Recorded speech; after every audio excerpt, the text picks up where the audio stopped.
Peter, chapter 2, lesson 7. It is your turn. I have given you my example. Let God use you like he did me, and it will be an acceptable sacrifice, just your reasonable service.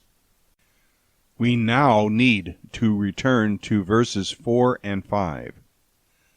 Toward whom approaching, as to a living cornerstone, on the one hand rejected by men, but on the other hand chosen before by God as precious, you also, as living building stones, are being built into a spiritual house, a holy priesthood, to offer up spiritual sacrifices acceptable to God by Jesus Christ.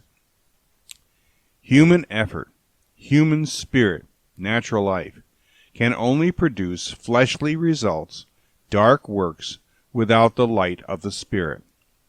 Spiritual acts are produced by the Spirit living inside us and by Him in whom we are immersed into His Spirit. We can offer fleshly service, but only by our faith in He who lives can we offer spiritual service.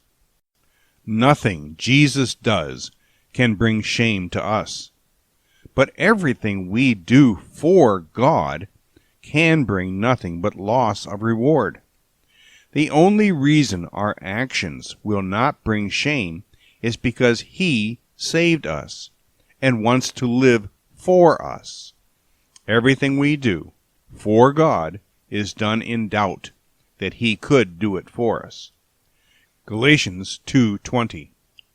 I have been crucified with Christ, and I no longer live, but Christ is living in me. And that life I now live in my flesh, I live in faith in the Son of God, the one loving me and giving Himself for me.